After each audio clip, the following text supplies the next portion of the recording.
Ce numéro de Terre d'Afrique Messager Média nous amène au diocèse de Dassa-Zoumé en République du Bénin, en Afrique de l'Ouest. Le 12 février 2015, le pape François nommait évêque de Dassa-Zoumé le père François-Xavier Nyohonsou, alors conseiller général de la Société des missions africaines, SMA.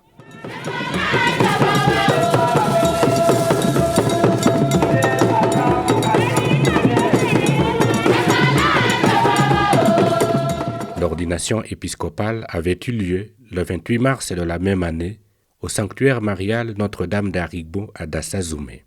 De nombreux évêques, prêtres, religieuses et religieux, ainsi que des fidèles laïcs venus de tout le territoire du diocèse et d'ailleurs, avaient accueilli dans la joie le nouveau pasteur.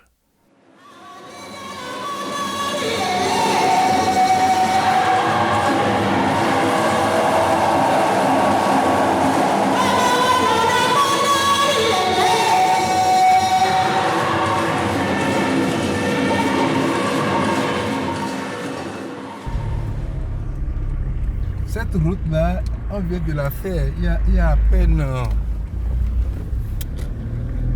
3 mois. Elle est aussi bonne jusqu'à Djougou? Oui, bon, ils vont jusqu'à Djougou là. Ils vont faire ça jusqu'à Djougou, mais bon, jusqu'à après, ils sont arrivés à Bassi là maintenant. Le diocèse de Dassa-Zoumé est situé à environ 200 km au nord de Cotonou. Il a été érigé le 10 juin 1995 et couvre une superficie de 13 931 km². En 2016, les catholiques représentaient 42% pour une population de 791 000 habitants.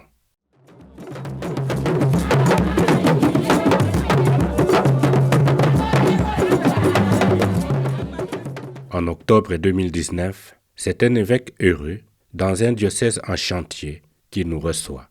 Je rends grâce à Dieu parce que Dieu nous connaît mieux que nous-mêmes. Et quand il appelle et il envoie en mission, il nous assiste. La mission, nous allons sur un terrain que nous ne connaissons pas. Il y a des choses, des gens. D'abord, la première chose que nous devons, c'est les hommes et les femmes qui nous attendent. Et aussi le travail qui nous attend. Monseigneur François se réjouit aussi de la présence de ses collaborateurs, hommes et femmes, qui sont pour lui les clés essentielles pour construire la confiance en Dieu. Et la première chose que je vais aussi dire, c'est d'abord de faire confiance à Dieu, de s'abandonner, de dire que vous n'êtes pas la clé des choses, mais la clé que nous avons, c'est notre confiance à Dieu par la prière, par la persévérance, et de dire, et de ne jamais se décourager. Quand vous rentrez dans un projet ou bien dans une mission et que vous avancez, vous regardez, à un moment donné, il faut attendre pour regarder derrière. Si vous regardez derrière, vous ne trouvez pas des hommes et des femmes, mais vous savez que déjà, vous allez échouer. Mais c'est les hommes et les femmes qui vous aident, qui vous accompagnent, qui vous conseillent, qui vous aident à continuer à avancer dans cette mission. Cette mission, Monseigneur François l'amène sur plusieurs fronts. La recherche d'autofinancement pour le diocèse par des initiatives agro-pastorales, l'éducation de la jeunesse par la construction des écoles. Un immense défi, le changement des mentalités pour tous.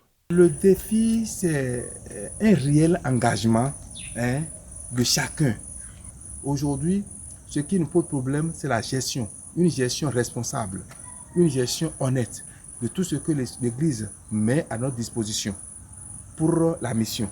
On a un défi de construction d'écoles pour un enseignement conséquent, adéquat. Et l'autre défi aussi, c'est que nous n'avons pas d'infrastructure. Mais tout ça là, pour les faire, ce n'est pas du jour au lendemain. Il faut s'asseoir, réfléchir et penser et trouver des gens qui vont nous aider pour pouvoir relever ce défi. La protection de l'environnement constitue aussi un défi pour Monseigneur François. Il lutte pour garder la beauté du paysage et des animaux des montagnes de Dassa-Zoumé. C'est que ces collines-là, on doit avoir les animaux sauvages, comme les singes, les gens ont tout tué, presque quoi. C'est qu'on trouve là seulement que c'est le bois, c'est pas le gros, c'est pas là. Ça là, c'est une lutte, c'était comme c'est ma soeur qui parlait. C'est pas possible, on ne peut pas tuer, on détruit la nature comme ça, ce n'est pas normal. 5 ans d'épiscopat, 5 ans de collaboration avec les fidèles chrétiens de Dassa, le diocèse est toujours en marche et une reconnaissance demeure. Et c'est vrai, on ne pompe pas. Mais Dieu nous assiste par sa grâce. Et comme vous voyez, bientôt 5 ans, le 28 mars prochain, ça fera 5 ans. Et en 5 ans, si je m'assois, je ne peux pas faire des choses. Je vais rendre grâce à Dieu pour ce qui a été fait.